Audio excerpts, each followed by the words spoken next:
Welcome back. I believe it's part 3 today. Try to get through it.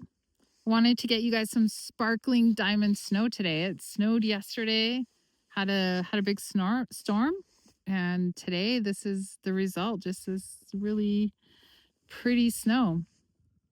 Uh, but we can move on to part 3. I guess it might be kind of a conclusion.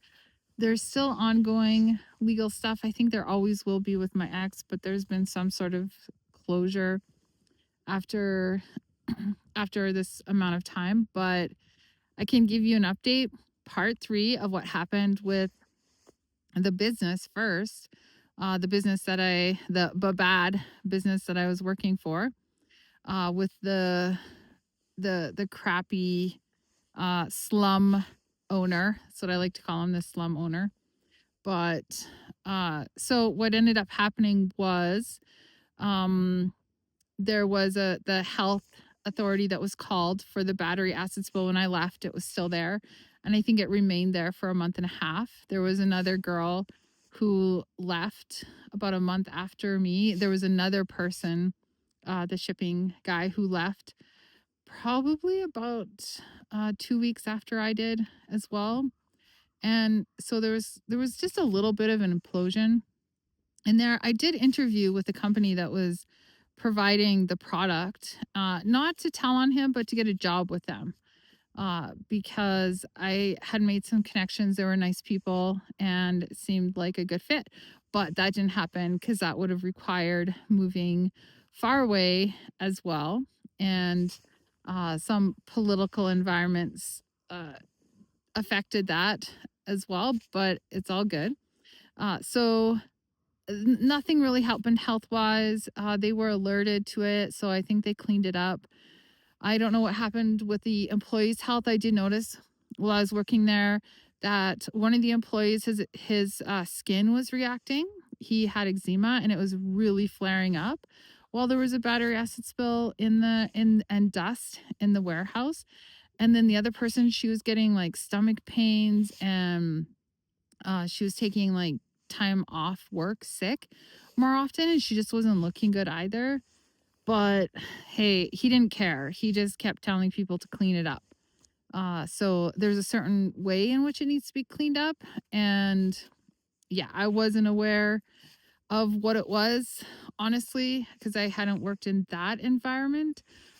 And I really believe that he knew what he was doing and was keeping people safe as well, because again, I was still within like my 3-month training period or probationary period. So with all that being said, what else happened? So I had applied for overtime. So all the overtime, I had worked about 60, 70 hours a week with overtime. And it worked out really well because I had to go to like the Employment Standards Board, or the whatever that is in whatever state or wherever, to do that. And I did win, and I did get some more money from him, which is really good. And it was like he was just, it's because he hired his son's, or his friend's son, that knew nothing about employment standards. That was the reason that I won. Because if they knew this, then it wouldn't have happened. If he had someone competent, then it wouldn't have happened. But his playbook is to hire incompetent people, pay them really low, and then get them to do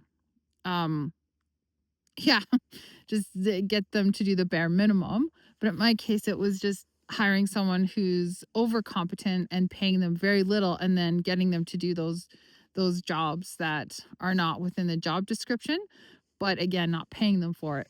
So aside from that, I digress. I'm sorry.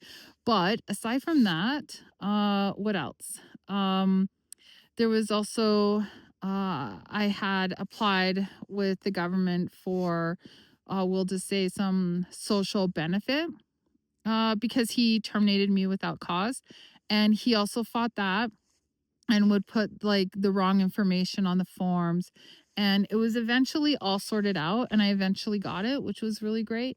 But that's like the last I know of it. And in my meeting with him, like one of the comments that he made, and I actually made it first, was, he was trying to kind of strong arm me, and he just made a comment that, the company didn't need me. It had been there a long time and it would still be there after I was gone. And I actually said that first in terms of like, he didn't have to pay me the amount I was asking for. It was a choice because the company would be there without me. Like I wasn't essential, but it's just the way that he used it, tried to weaponize it. And I was like, okay, yeah, I agree. That's logical. Is yeah, it's going to keep going. Like, it's okay. But I mean, so the other thing about this owner, I guess you'll in the update, it's not really an update, should have been in the first one, but is that he did not really work before. He had someone else like running his business and that person passed away. And he didn't know any of the process or what was going on and he had to jump in and it was traumatizing for him. And I heard it like 5 times from 5 different employees about this person that passed away and how traumatizing it was for the owner. And it was just, yeah, it was just really interesting because I kept hearing it, but it's like, okay, big deal. Like, I mean, it's sad someone died. I'm not saying that's not a big deal. That is a big deal. But he had a lifestyle where he wasn't working every day. And it was like he was bitter and angry. He had to be there every day, but then had like ultimate ultra control on everyone on the time everyone was working to the exact minute, just everything. I mean, he walked downstairs one day and just like, that's it. We're all working half an hour more, like just making everyone stay half an hour more to work. So, I mean, he set it up that way so that he could do it, but all good. So moving on from that, because it just sucked. It just really sucked to go through that on top of everything else. It kind of broke me, really, really broke me. Uh, but after that point, after being terminated, I had applied to courts. I had to go in front of a judge. So back to like the legal issues with my ex and the lien on my house. So my ex had put a lien on the house because of this cost award. Like I said, during this time, he was awarded a cost award, and then he also applied, did another application. So there was a cost award, and then another application, and then after that, there was civil court. So basically, it was like I was being sued.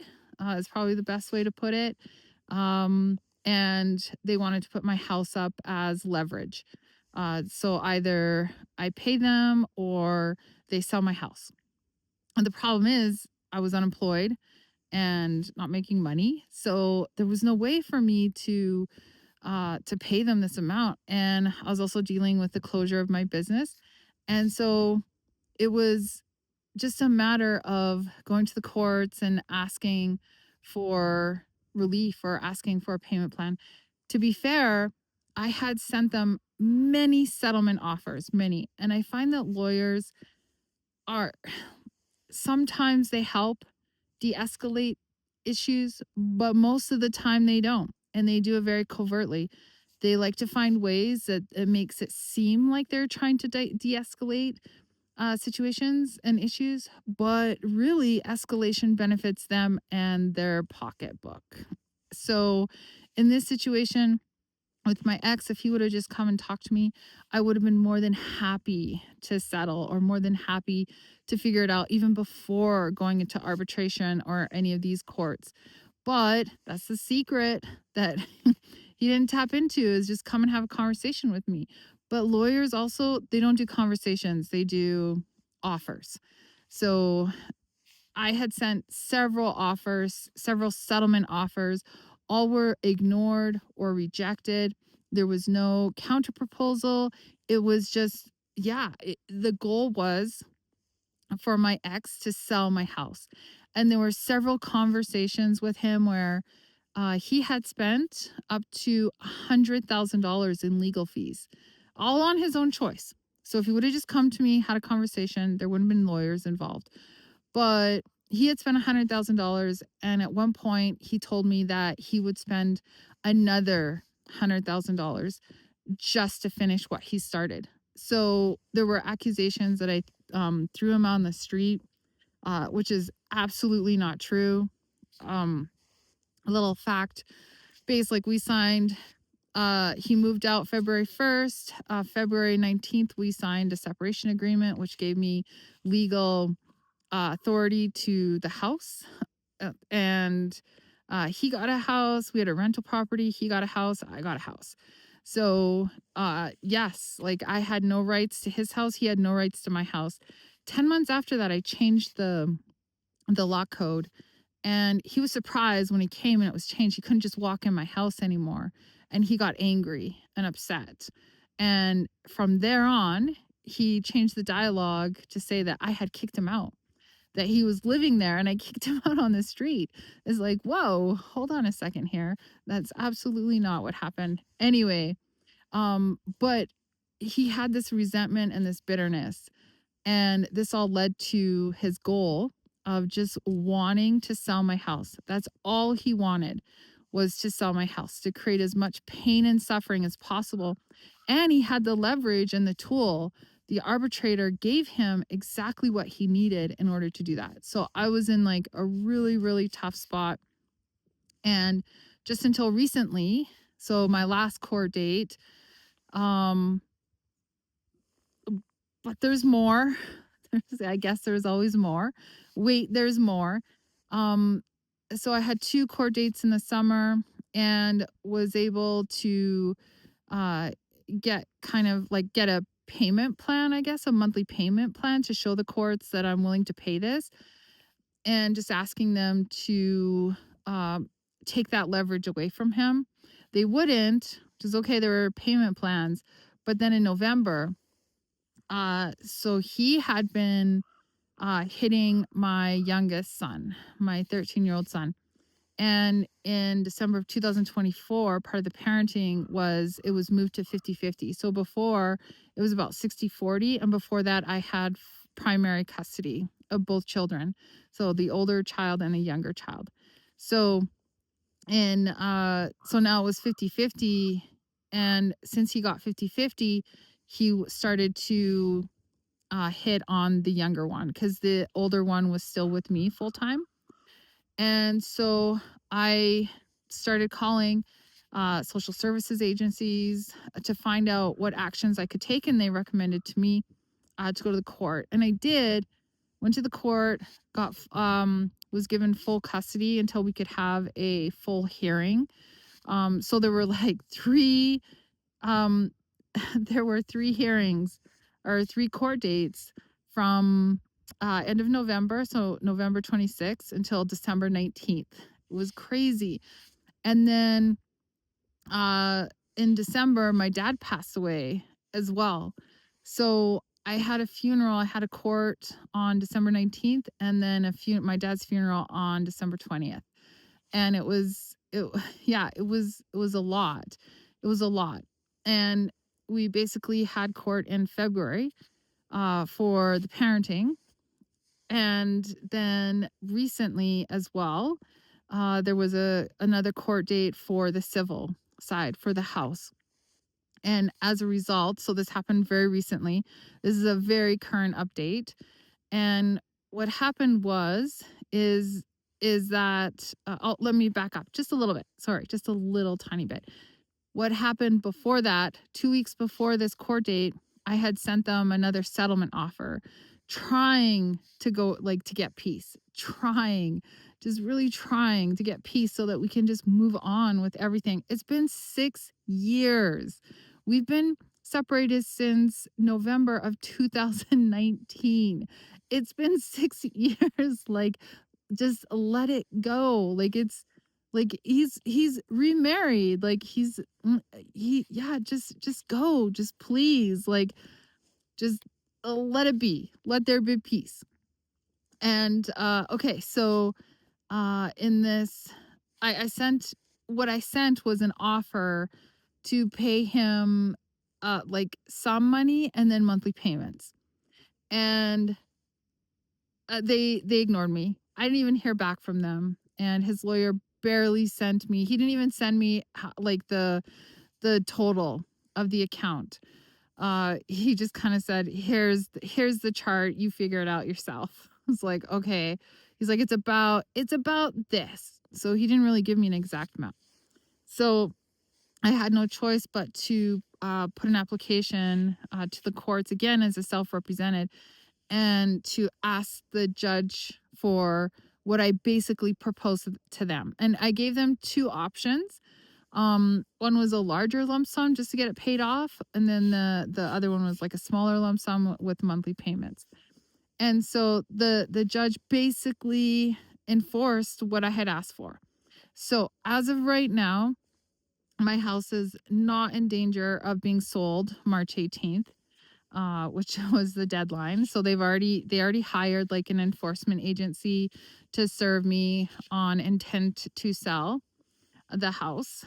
So it was very real, and it was interesting because in court, the lawyer said that my ex didn't want to sell the house, and that's really important because if he didn't want to sell the house, and I'm showing interest in like, you know, trying to work this out, then why?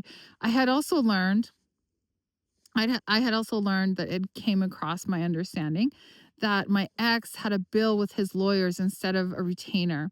So they had been carrying his legal fees, which is very rare for lawyers to do. They usually do a retainer. And if you don't have the retainer topped up, they stop, full stop, all work on the file. But they hadn't with his. So, and it was a large amount too that he was trying to get paid off to them. So the law firm had a vested interest in also selling my house because then they would get paid sooner. So in court, when the lawyer said that my ex didn't want to sell my house, the judge actually jumped on that. She was really good. She was fair. Um, yeah, I liked her because everything didn't go my way in what I asked for, but I thought she was fair. So she jumped on that and she asked like the lawyer about, it, about it, and said, "Aren't we on the same page? If she doesn't want the house to sell and he doesn't want the house to sell, aren't we on the same page?" And then she moved forward with doing a judgment that would secure the house, so that my ex couldn't sell it. I have to make monthly payments and make like this small lump sum payment. But it was like after this moment, walking out of court and winning, because this lawyer was also very smug in how he had talked to me previously. Like I had been in court, like crying and just like wanting to leave because, yeah, it was, it was, I'm self-represented. I have to defend myself, and it's just, it's just not fair. I'll just go back to this like moniker of it's just not fair. And I know life's not fair, but it's just frustrating. The legal system is not set up to really be equal or help a situation be equal. It's just for those who know the link. It's a pay to play system. You just need money. And even then you might not win. But I mean, if lots of money, you throw lots of money at it, there's no guarantee you'll win. But if, you throw lots of money at it and the other person doesn't throw money at it, most likely the person that throws money at it is going to win. So, moving forward, that's the latest and greatest update so far. So after I left court, I just remember feeling like a like, I know it's cliche, but a big sigh of relief, like my body could breathe again. It was like this whole time of just a lot of stress and just tension, and it just all left. And I've been a lot happier since. Like I've been making more jokes and been able to do these videos Before they just would have sounded really sad. Actually, I do have some videos that I made when I was still in it, and I do think that they sound depressing. So that's why I kind of waited a little bit, but I'm not sure if there will be a light at the end of the tunnel. We'll see. I'm going to move on to talk about other people's stories or other things. And if there's an update, then then I'll do a video and let you guys know. So other than that, I'll catch you later.